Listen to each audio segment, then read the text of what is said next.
नमस्कार, मैं हूं अजय। यूपी सरकार ने 20 तारीख से सूबे में कुछ क्षेत्रों में निर्माण कार्य शुरू करने की प्रक्रिया पर काम शुरू किया है। यानी कंस्ट्रक्शन का काम 20 तारीख से शुरू किया जाएगा। 12 बजे के बाद 20 अप्रैल से की तारीख से बड़े निर्माण कार्यों को प्रारंभ किए जाने की अनुमति कतिपय शर्तों के अधीन प्रदान किए जाएंगे। ये निर्देश माननीय मुख्यमंत्री जी ने दिया है। इन परियोजनाओं में सड़क, एक्सप्रेसवे, हाईवे, मेडिकल कॉलेज का निर्माण, बड़े हाउसिंग प्रोजेक्ट्स का निर्माण, ये जो है उसमें शामिल है। इसके साथ साथ भारत सरकार द्वारा यह भी निर्देशित किया गया है कि ऐसे परियोजनाओं से जुड़े हुए इंजीनियर और श्रमिकों की जो है चिकित्सकीय व्यवस्था भी हम इंश्योर करेंगे, सोशल डिस्टेंसिंग भी इंश्योर करेंगे और ये भी पालन कराएंगे कि वो जो भी निर्माण कार्य करें वहीं विद इन दी परिसर जो है उनके रहने और खाने पीने की व्यवस्था हो, जिससे कि कहीं किसी को बहुत मूवमेंट करना ना पड़े। तो यूपी सरकार ने ऑनलाइन शिक्षा के लिए इंटरनेट पर कंटेंट उपलब्ध करा दिया है। इसकी जानकारी आज प्रमुख सचिव गृह अवनीश अवस्थी ने मीडिया को दी। व्यावसायिक शिक्षा में भी ऑनलाइन पाठ्यक्रम अब शुरू कर दिया गया है। आज जब उन्होंने समीक्षा की तो प्राविधिक शिक्षा में भी 2736 घंटे का ई कंटेंट अपलोड कर दिया गया है और लगभग 9000 टीचर्स ने जो है प्राविधिक शिक्षा के ऑनलाइन जो है जुड़े हैं। अब तक बीटेक के, एमसीए के, एमबीए के, बी आर्किटेक्चर के, बी फार्मा के 2,06,305 स्टूडेंट्स ऑनलाइन जो है पाठ्यक्रमों में भाग ले चुके हैं और अब तक आईटीआई में जो आईटीआई में व्यावसायिक शिक्षा होती है उसके 70 सेक्टर्स में भी लगभग 5 lakh students e learning platform पे आ गए। ये एक बहुत ही महत्वपूर्ण स्टेप है और पूरे प्रदेश के जो छात्र और छात्राएं हैं उनका आह्वान होगा कि जो भी जहां भी वो हैं वो अपने ऑनलाइन कंटेंट को एक्सेस करें। दिन में, शाम को, रात को, जो भी उनको समय सहूलियत हो, आप अपना डाउनलोड करके अथवा ऑनलाइन जो है अपने कोर्स का उसको देखें, पढ़ें, सीखें और अपने। जी हाँ, तो जो आप अवनीश अवस्थी सुन रहे थे, गृह सचिव बता रहे थे कि दरअसल स्कूल खुल नहीं पा रहे हैं तो इसलिए सरकार ने ऑनलाइन अब बच्चों को पढ़ाने का इंतजाम किया है। शिक्षा मंत्री और उप मुख्यमंत्री डॉक्टर दिनेश सिंह ने सबसे पहले न्यूज़ 18 को ही बताया था कुछ रोज पहले कि अब जब तक स्कूल नहीं खुलेंगे बच्चों को ऑनलाइन पढ़ाया जाएगा। इसका इंतजाम किया जा रहा है। ऑनलाइन कंटेंट के जरिए बच्चे घर बैठे पढ़ सकते हैं और इसकी शुरुआत कर दी गई है। आज गृह सचिव ने बता दिया। और यूपी सरकार के स्वास्थ्य मंत्री सिद्धार्थनाथ सिंह से बात की हमारी सहयोगी अनामिका सिंह ने, जिसमें सिद्धार्थनाथ सिंह ने जल्द ही प्रदेश में टेस्ट किट बनाने की बात कही है। महामारी के बीच उत्तर प्रदेश सरकार ने एक बड़ा फैसला किया है जिसके जरिए make in UP testing kit अब लोगों का चेकअप कर सकेंगे, चेकिंग हो सकेगी, ट्रेसिंग हो सकेगी, तो शायद कहीं जा करके कोरोना के मामलों में कमी भी आ पाए। हमारे साथ बातचीत करने के लिए मौजूद है सरकार में मंत्री और प्रवक्ता सिद्धार्थनाथ सिंह जी। सर, ये make in UP testing kit कितना फर्क होगा इसमें और जो इम्पोर्ट किया जा रहा है उसमें? देखिए, ये एक बहुत आवश्यकता हमारे मुख्यमंत्री जी जिन्होंने प्रेरणा हमारे प्रधानमंत्री जी से ली और उसके अंदर ये था कि मेक इन यूपी हम लोग चीज़ों को तैयार करवाएं। तो हमारा एमएसएमई विभाग ने काफ़ी इसमें पहल करी और प्रोत्साहन के रूप में बातचीत भी करी। कुछ यूनिट्स हैं जो नोएडा में एक यूनिट है और एक लखनऊ में, जिन लोगों ने ये रैपिड टेस्टिंग किट तैयार कर लिया है और एक जो नोएडा वाले हैं उनको पूना से उसका अप्रूवल भी मिल चुका है। अब आईसीएमआर में रजिस्टर्ड होना है। तो उन लोगों को किस प्रकार से हम लोग यहाँ पर उसकी परचेज कर सकें। एक तो जब परचेज़ की बात कर रहा हूँ तो उसकी जो प्राइसेस होंगी, उम्मीद करता हूँ मैं कि वो जो चाइना या कहीं और से आने वाली हैं उनसे कहीं ना कहीं ज़्यादा सस्ती होंगी, क्योंकि मेक इन यूपी है, मेक इन इंडिया है और वो अब हम लोग को जल्द से जल्द अप्रूव हो जाएंगी। आज भी हम लोगों ने ज़ीरो से शुरू किया था टेस्टिंग का, आज 3,000 कर रहे हैं यूपी में, मगर ये और बढ़ सके तो और लाभ मिलेगा कोरोना के रोकथाम में। एक वो अप्रूवल्स जो हैं प्रक्रिया ICMR में रजिस्टर्ड हो जाएगा तो तुरंत आ जाएगा मार्केट में। बातचीत करने के लिए सिद्धार्थनाथ सिंह जी जिन्होंने बताया है कि किस तरीके से उत्तर प्रदेश में ही टेस्टिंग किट तैयार हो रही हैं जो आने वाले दिनों में एक बड़ी महत्वपूर्ण भूमिका निभाएंगे टेस्टिंग को लेकर के। अनामिका सिंह, न्यूज़ 18 लखनऊ। सीएम योगी ने मुरादाबाद की घटना का संज्ञान लिया है। सीएम ने कहा है कि आपदा की घड़ी में दिन रात सेवा करने वाले पर हमला जो कर रहे हैं उन पर सख्त कार्रवाई होगी। सीएम ने कहा है कि पुलिस कर्मी, स्वास्थ्य कर्मी और स्वच्छता अभियान से जुड़े कर्मियों पर हमला ऐसा अपराध है जिसकी घोर निंदा की जानी चाहिए। सीएम ने दोषियों के खिलाफ आपदा नियंत्रण अधिनियम और राष्ट्र के तहत कार्रवाई, राष्ट्रद्रोह की कार्रवाई का आदेश दिया है। संपत्ति का नुकसान करने वालों से भरपाई की भी बात कही है।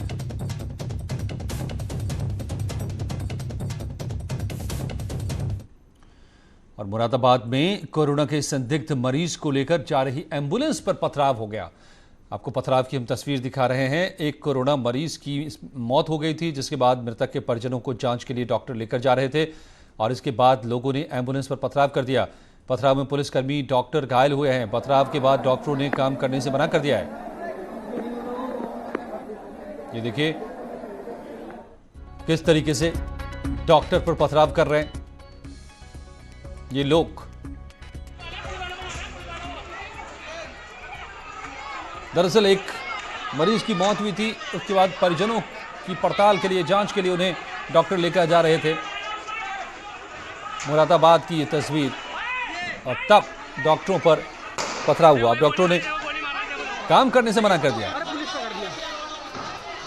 सीएम योगी ने इसकी कड़ी निंदा की है और सख्त कार्रवाई की बात कही है। और यही वो लोग हैं जो पथराव कर रहे थे।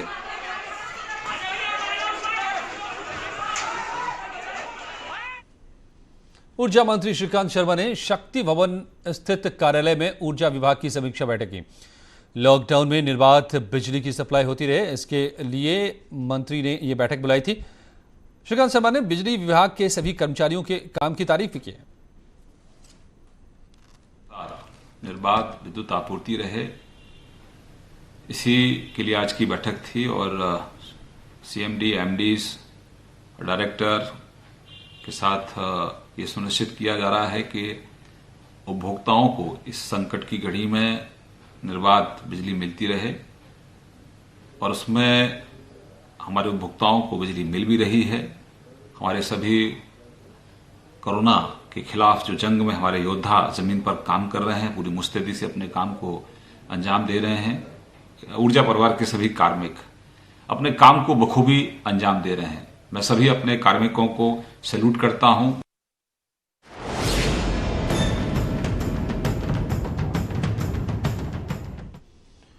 और यूपी में कोरोना पॉजिटिव मामले लगातार बढ़ रहे हैं। मंगलवार को एक ही दिन में 100 से ज्यादा पॉजिटिव केस सामने आए हैं।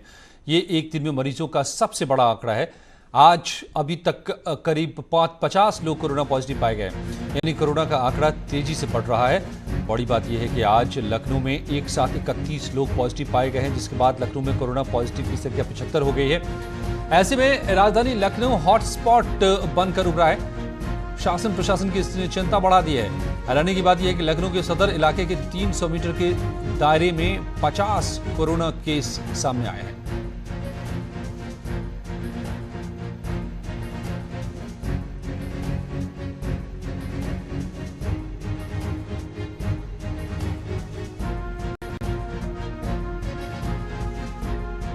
बाजार का इलाका है जो सबसे ज्यादा सेंसिटिव है, हॉट स्पॉट है। 300 मीटर के दायरे को सील कर दिया गया। इस इलाके से अब तक 51 मरीज आ चुके हैं, जबकि 200 लोगों का टेस्ट होना बाकी। आप देख सकते हैं पुलिस फोर्स के जवान मौजूद हैं। पूरे इलाके को सील कर दिया गया है। जो नगर निगम के कर्मचारी हैं वो बाकायदा किट पहन के ही यहाँ आ रहे हैं, जो सैनिटाइज कर रहे हैं।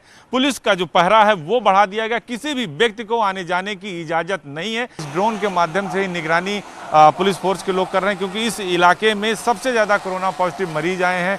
लिहाजा इस इलाके को आप देखिए कि ड्रोन की मदद ली जा रही है और बाकायदा उसको टेस्ट किया जाता है। इसके जो कैमरे चल रहे हैं उसके माध्यम से इसको एक तरीके से कहा जाए कि ड्रोन को निगरानी करते हैं। और आप देखिए ड्रोन को उस कस्बे के अंदर ले जाने की तैयारी पुलिस फोर्स के लोग कर रहे हैं, उसको आगे बढ़ा रहे हैं। जो इसके कैमरे हैं वो आपकी छतों की निगरानी करेंगे और धीरे धीरे देखिए इसकी हाइट को बढ़ाई जा रही है और आगे बढ़ाया जा रहा है। और सदर बाजार के अंदर देखिए ड्रोन कैमरे को दाखिल करा दिया गया है। इसके उधर का वो इलाका है जो सील कर दिया गया है और इसके जरिए कि कोई छत पर तो नहीं है, कोई बाहर तो नहीं है, बाकायदा निगरानी की जा रही है, मॉनिटरिंग की जा रही है और सबसे सेंसिटिव इलाका है, लिहाजा इस इलाके को पर ज़्यादा चौकसी बरती जा रही है ड्रोन के जरिए और लोगों को दिखाया जा रहा था। जो ड्रोन भी चला रहे हैं वो यहाँ पर मौजूद हैं, उनसे बातचीत करते हैं। किस तरीके से आप लोग इस पूरे इलाके को कवर कर रहे हैं? ये ड्रोन के द्वारा ऊपर से पिक ली जाएंगी इसकी, इसी से नज़र हो जाएगा कौन कैसे कहाँ भीड़ है, कहाँ पब्लिक इकट्ठा है, कहाँ नहीं है। तो सबसे ज़्यादा 51 मरीज यहाँ से अब तक आ चुके हैं। जी, इसीलिए इसको देखा जा रहा है। इसको गलियों में भी देखा जा रहा है, काफ़ी हाइट पे काफ़ी दूरी तक कवर हो जाता है इससे। तो देखा आपने, काफ़ी दूर तक, काफ़ी हाइट तक इससे कवर कर रहे हैं। ये यहाँ से खड़े होकर मॉनिटर कर रहे हैं कि कौन क्या कर रहा है, कोई गली में तो नहीं है, कोई छत पर तो नहीं है, कोई ऐसी एक्टिविटी तो नहीं हो रही है जो हॉट स्पॉट के इलाके में नहीं होनी चाहिए। इस ड्रोन के माध्यम से एक एक चीज़ की निगरानी की जा रही है। वीडियो जर्नलिस्ट गोपी गिरी के साथ अजीत सिंह, न्यूज़ 18 लखनऊ। और राजधानी लखनऊ के सदर बाजार में एक दिन में 31 कोरोना पॉजिटिव मिलने से देश के बड़े हॉटस्पॉट में ये शुमार हो गया है। हमारे संवाददाता ऋषभ मणि त्रिपाठी ने यहाँ का जायजा लिया। राजधानी लखनऊ में 13 हॉट स्पॉट चिन्हित हो चुके हैं। ये लखनऊ का सदर इलाका है जो लखनऊ ही नहीं देश के संवेदनशील हॉट स्पॉट में शुमार हो गया है। यहाँ पर आज 31 कोरोना पॉजिटिव मिलने के साथ इस सदर इलाके से 51 कोरोना पॉजिटिव मिल चुके हैं। सदर इलाके की अलीजान मस्जिद से 12 कोरोना पॉजिटिव मिले थे, जिसके बाद 4 करके 8 और कोरोना पॉजिटिव मिले थे और आज सुबह KGMU लैब से जो टेस्ट रिपोर्ट आई है उसके बाद यहाँ पर 51 कोरोना पॉजिटिव हो गए हैं, जिसके बाद यहाँ पर पुलिस प्रशासन, स्वास्थ्य विभाग, कैंटोनमेंट बोर्ड की ओर से लगातार सैनिटाइजेशन का काम चल रहा है। दुकान, मकान, पब्लिक प्लेस, पार्किंग में खड़ी हुई वाहन, सबका सैनिटाइजेशन किया जा रहा है। प्रशासन लगातार ये कोशिश कर रहा है कि डोर स्टेप डिलीवरी के माध्यम से इस हॉट स्पॉट के इलाके में किसी भी ज़रूरी सामान की कमी ना होने दी जाए। इसी के साथ लखनऊ में 12 और हॉट स्पॉट हैं जहां भी प्रशासन पूरी कोशिश कर रहा है कि डोर स्टेप डिलीवरी कराई जाए और हर घर तक आवश्यक सामग्री पहुंचाई जाए ताकि उस इलाके में रहने वाले लोगों को कोई दिक्कत ना हो। कैमरामैन मनोज शाही के साथ ऋषभ मणि त्रिपाठी, न्यूज़ 18 लखनऊ। तो लॉकडाउन के दूसरे चरण की शुरुआत के बाद हॉटस्पॉट के इलाकों में और सख्ती बरती जा रही है। हॉटस्पॉट का निरीक्षण खुद लखनऊ के डीएम अभिषेक प्रकाश कर रहे हैं। लॉकडाउन के दूसरे चरण की शुरुआत आज से हो चुकी है। लखनऊ के 13 हॉट स्पॉट वाले इलाकों पर लखनऊ के जिलाधिकारी, उनकी पूरी टीम लगातार निरीक्षण कर रही है। जो सैनिटाइज है वो आप देख सकते हैं कि अंदर सैनिटाइज किया जा रहा है और जिलाधिकारी अभिषेक प्रकाश समेत सभी अधिकारी यहाँ मौजूद हैं। जो जरूरी सामान है वो यहाँ पर मुहैया कराया जा रहा है। तो अधिकारियों की जो पूरी टीम है आप देख सकते हैं कि यहाँ पर मौजूद है और गली के अंदर अगर विजुअल पर कैमरा पर्सन चाहेंगे दिखाएंगे कि एक एक घर को सैनिटाइज किया जा रहा है। गली के अंदर जो मशीनें हैं, जो फुहारे हैं वो चलाए जा रहे हैं। तो जिलाधिकारी अभिषेक प्रकाश यहाँ मौजूद हैं, हम उन्हीं से बात करने की कोशिश करते हैं। सर, किस तरीके से तैयारी है आज लॉकडाउन का दूसरा चरण? देखिए, जनपद लखनऊ में 13 स्थानों को सील्ड किया गया है जो कि हमारे हॉट स्पॉट्स हैं। इन हॉट स्पॉट्स एरिया में प्रशासन के माध्यम से ही डोर टू डोर 100% डिलीवरी की जा रही है और इसमें एक टाइमिंग सुनिश्चित की गई है। सुबह के टाइम पे फल, दूध, साग, सब्जी और शाम के टाइम में अलग से राशन की गाड़ियां जाती हैं जो कि डोर टू डोर डिलीवरी करके आती हैं। और आगरा में कोरोना को लेकर 49 हॉटस्पॉट चयनित हुए हैं लेकिन अब 9 हॉटस्पॉट निष्क्रिय होने के बाद 40 हॉटस्पॉट बचे हैं। हॉटस्पॉट को पूरी तरह से सील कर लोगों की आवाजाही को बंद कर दी गई है। आगरा का पारस हॉस्पिटल सबसे बड़ा हॉटस्पॉट बन गया है, जहां का जायजा लिया हमारे संवाददाता हिमांशु त्रिपाठी ने। उत्तर प्रदेश में सबसे ज्यादा कोरोना पॉजिटिव केस आगरा में आए हैं और आगरा में 40 हॉट स्पॉट चिन्हित किए गए हैं। पहले 49 थे लेकिन 9 निष्क्रिय कर दिए गए हैं। तो आप देख सकते हैं ये पारस हॉस्पिटल के पास का इलाका है और चेतावनी जारी करते हुए इसे सील कर दिया गया है। पारस हॉस्पिटल से अब तक 25 से ज़्यादा कोरोना पॉजिटिव आ चुके हैं। 23 आगरा के हैं, बाकी अन्य जिलों के हैं और पारस हॉस्पिटल से आगरा के आसपास के यानी फिरोजाबाद, अलीगढ़, एटा, मैनपुरी, हाथरस जैसे जिलों की संख्या 8 है, जहां चिट्ठी जारी हुई है कि वहां सतर्क रहें और मरीजों की सूची जो पारस हॉस्पिटल में भर्ती थे वह संबंधित जिलों को भेज दी गई है। तो जो हॉट स्पॉट बनाए गए हैं उनकी सख्त जरूरत थी और योगी सरकार की सक्रियता के बाद सभी हॉट स्पॉट पर लोगों का आवागमन पूरी तरह से प्रतिबंधित कर दिया गया है और हॉट स्पॉट वाले इलाकों में व्यापक पैमाने पर लोगों के सैंपल लिए जा रहे हैं ताकि कोई छूटने न पाए और कोरोना पर प्रभावी नियंत्रण हो सके। कैमरामैन बंटी के साथ हिमांशु त्रिपाठी, न्यूज 18 आगरा। तो एक तरफ कोरोना से हर तरह की जंग जारी है, लेकिन कोरोना अब तक तेजी से कोरोना का फैलना जारी है। कुछ ही पर हम लौटते हैं और खबरों के साथ। Welcome back. सीएम योगी की टीम 11 के साथ बैठक चल रही थी जो खत्म हो गई है। केंद्रीय गृह मंत्रालय के दिशा निर्देशों पर यहां चर्चा हुई है। यूपी में निर्माण के काम 20 अप्रैल के बाद शुरू किए जा सकते हैं। जहां मजदूर रहकर काम कर सकते हैं वहां काम शुरू होगा। जहां मजदूर रह सकते हैं वहां के उद्योग शुरू होंगे। खेत से ही गेहूं की खरीद होगी, ये भी बात हुई है। सब्जी मंडियों में सोशल डिस्टेंसिंग का पालन कराया जाएगा।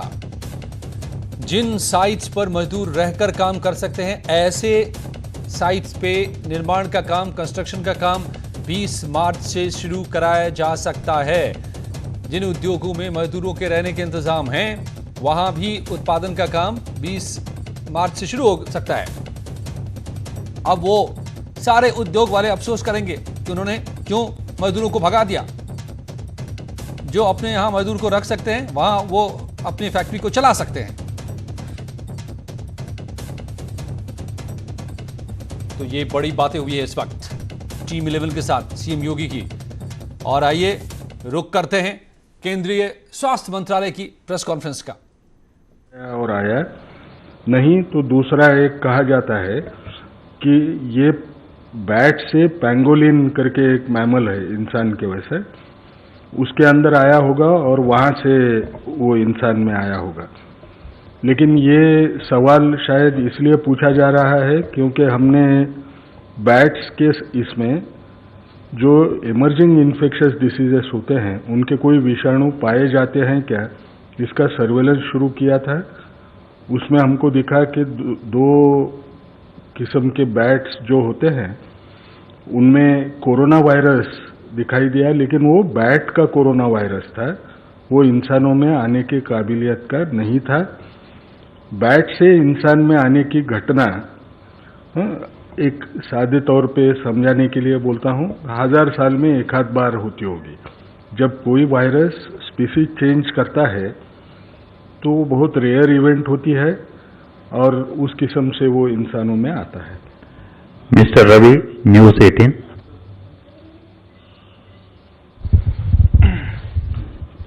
मेरा सवाल लव सर से है कि अभी तक आपने जो जिलों का जिक्र किया, तो अभी तक पूरे देश में कितने जिले प्रभावित हैं जहां पर एक भी केस आए हैं? सर, जैसे मैंने आपको बताया है कि हमने अपने सारे जितने भी जिले हैं जो स्टेट से इंफॉर्मेशन के हिसाब से उनको 3 पार्ट में डिवाइड किया है। एक हॉटस्पॉट्स या रेड जोन डिस्ट्रिक्ट्स हैं, एक नॉन हॉटस्पॉट डिस्ट्रिक्ट्स हैं जहां पर कुछ केसेस आए हैं, और कुछ ऐसे जिले हैं जहां पर कोई भी केस रिपोर्ट नहीं हुआ है। तो आज हमने जो स्टेट्स को लिखा है उसके हिसाब से हमने उनको बताया कि जहां पर भी मुख्यतः केसेस आए हैं, जो भी केसेस हमारे मतलब जिस जिलों से ज़्यादा आ रहे हैं वो हॉटस्पॉट्स के अंदर उसके तहत डिक्लेयर किए जाएंगे। उसके तहत वहां पर कंटेनमेंट प्लान ऑफ एक्शन किया जाएगा। उसमें करीब जो अभी कल तक का डिटेल्स हैं ये आपकी नॉलेज में लाना चाहूँगा कि एक रोलिंग टाइप ऑफ एक्सरसाइज है। तो उसमें करीब 170 जिले पाए गए जो हॉटस्पॉट डिक्लेयर होंगे, 170। और इसके साथ ही जो नॉन हॉटस्पॉट डिस्ट्रिक्ट है जहां पर कुछ केसेस और पाए गए हैं जिनको हमने हॉटस्पॉट डिक्लेयर नहीं किया, लेकिन हम चाहते हैं कि वहां पर भी क्लस्टर कंटेनमेंट प्लान इंप्लीमेंट किया जाए और उनको पोटेंशियल हॉटस्पॉट्स हो सकते हैं तो उससे पहले ही उनको रोका जाए। वह करीब 207 जिले हैं। इसके साथ ही तीसरा इशू इसमें यह है कि हमने उन्हें कहा है कि हॉटस्पॉट जिले जो हैं उनके लिए जहां पर भी डबलिंग रेट यानी कि जहां पर केस के बढ़ने की गति काफ़ी ज़्यादा है उनको भी हॉटस्पॉट्स में डिक्लेयर किया जाए। जिला लेवल पर, स्टेट लेवल पर इसकी एनालिसिस की जाए और उसके तहत उस पर कार्य किया जाए। साथ ही हमने स्टेट्स को ये भी कहा है कि जो ये हॉटस्पॉट्स हमने आइडेंटिफाई किए हैं, इसके अलावा बिकॉज स्टेट्स इस बैटल को फील्ड पर लड़ रही हैं। इसके अलावा एडिशनल एरिया वो अगर कोई हॉटस्पॉट के रूप में डिक्लेयर करना चाहें, एडिशनल मेजर्स लेना चाहें तो वो ले सकती हैं। एक और ऑनलाइन क्वेश्चन है for the health ministry. 10,000 plus cases so far, will the health ministry still say there is no community transmission? Sir, let me repeat, let me bring it to your notice again. There is no community transmission in the country so far.